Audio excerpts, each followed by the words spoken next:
آج 10 محرم الحرام حضرت سیدنا حسین رضی اللہ تعالی عنہ کی شہادت کا دن ہے۔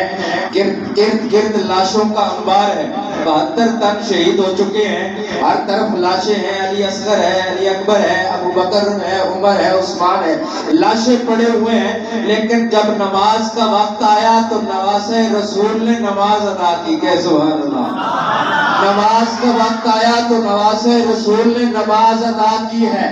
مکہ کریم آخری وقت ہے، دنیا سے جا رہے ہیں، میرے آقا نے آخری وصیت فرمائی، میری امت نماز نہ چھوڑنا۔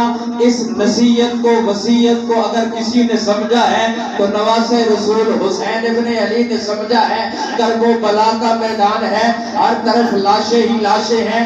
آج میرے سر میں درد ہو جائے، میرا بچہ بیمار ہو جائے، نمازوں کی چھٹی ہے، شادی ہو جائے، نمازوں کی چھٹی ہے۔ نواسۂ رسول نے کیا درس دیا ہے؟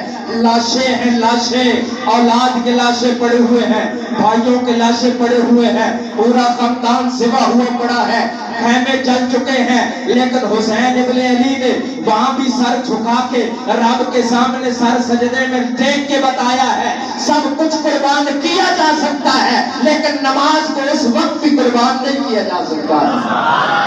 اس لیے آج ارادہ کریں کہ ہماری زندگی میں آج کے بعد کوئی نماز قضا نہیں ہوگی انشاءاللہ۔ حقیقی حسینیت کا تقاضا یہ ہے کہ ہماری نماز آج کے بعد قضا نہیں ہوگی انشاءاللہ۔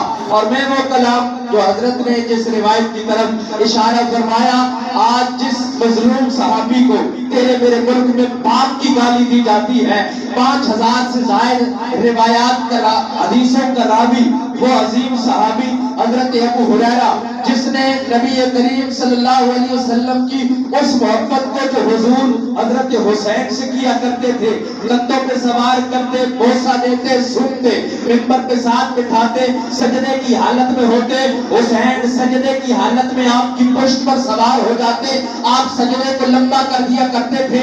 یہ امت تک پہنچانے والے حضرت ابو ہریرہ ہے، جس کو تیرے میرے ملک میں بالی دی جاتی ہے، لیکن اس روایت کو تو آپ کے سامنے بیان کیا جاتا ہے۔ حضرت پیارے آقا نے سر سجدے میں رکھا، حضرت حسین آئے، کندھے پہ سوار ہو گئے، آپ کے اوپر سوار ہو گئے، آپ نے سجدے کو لمبا کر دیا۔ اسی روایت کو پنجابی کے شاعر نے اپنے انداز میں بیان کیا ہے، نبی کی حدیث کو لیا، حضرت ابو ہریرہ کی روایت کو لیا، اپنے تخیل کو پرواز دی اور کہنے لگا سر مبارک سجدے اندر نماز سرور پڑھا رہے تھے، سر مبارک سجدے اندر نماز سرور پڑھا رہے تھے، حضور آگے صحابہ پیچھے کر فرض اپنا ادا رہے تھے، ماحول ایسے مسکرا کے حسین گھر سے جو آ رہے تھے، حسین پشتے نبی پہ چڑھ کے زمانے بھر کو بتا رہے تھے ملے گی جنت پیئیں گے کوثر، ملے گی جنت پیئیں گے کوثر، اسی کو محشر میں چین ہوگا، نبی محبت کریں گے اس سے کہ جس کے دل میں حسین ہوگا، نبی محبت کریں گے اس سے کہ جس کے دل میں حسین ہوگا۔ آنکھوں کا نور دل کی چاہت حسین ہے، اسلام کی شناخت غیرت حسین ہے، پورے قصور جنت میں ہے در پذیر لیکن سردار شراب جنت حسین ہے۔ کافر مرے جو کرتا ہو نفرت حسین سے، تابی میرا تو مذہب عقیدہ حسین ہے۔ اللہ تعالیٰ ہمیں سچی محبت